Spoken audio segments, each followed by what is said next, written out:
আসসালামু আলাইকুম সবাইকে। আমার আজকের এই ভিডিও সম্পর্কিত হচ্ছে দুবাইয়ের ভিসা জটিলতা নিয়ে।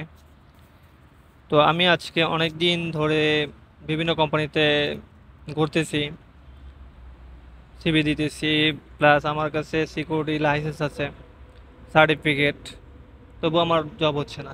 কারণ কি? কারণ হচ্ছে বাংলাদেশের ভিসা বর্তমানে অফ। এই হচ্ছে আমার সিকিউরিটি সার্টিফিকেট, এটা সহ আমি ঘুরতেছি, কিন্তু কোনো কোম্পানিতেই আমার ভিসা হচ্ছে না। কারণ একটাই, বাংলাদেশের ভিসা বন্ধ। তো এটা মূল সমস্যা। কি সমস্যা সম্পর্কে তা আমি জানি না। তো যতগুলো কোম্পানিতে আমি ইন্টারভিউ দেওয়ার জন্য গেছি, তো তারা আমাকে প্রথমে জিজ্ঞেস করছে যে ন্যাশনালিটি কি, বা কোন দেশের নাগরিক আমি। তো যখনই আমি বলেছি যে আমার ন্যাশনালিটি হচ্ছে বাংলাদেশ, তো তখনই তারা প্রথমেই বলে দিছে বাংলাদেশে ভিসা হচ্ছে না। ভিসা জটিলতা সম্পর্কে দুবাইতে অনেক দিন ধরে চলতেছে। ওই সময় আমি পার্টনার ভিসা নিয়েছিলাম। পার্টনার ভিসায় ভালো কোম্পানিতে চাকরি হয় না, প্লাস বিভিন্ন সমস্যা থাকতে পারে। তো সর্বশেষে আমি একটা কথাই বলবো, যারা দুবাইতে আসতে চাইতেছেন না আসাটাই ভালো। কারণ বর্তমানে কোনো কোম্পানি ভিসা দিচ্ছে না, কারণ দুবাইয়ের জন্য বাংলাদেশের ভিসা বন্ধ।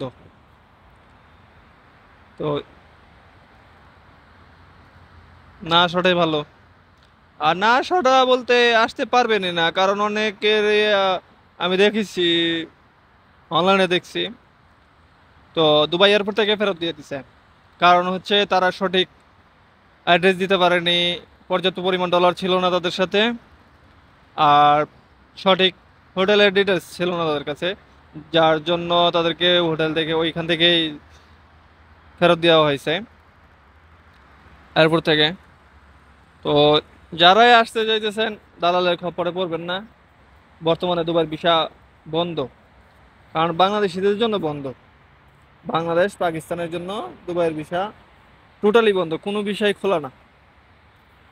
পার্টনার বলেন, কোম্পানি ভিসা, যে কোনো বিষয়, সব ধরনের বিষয় বন্ধ।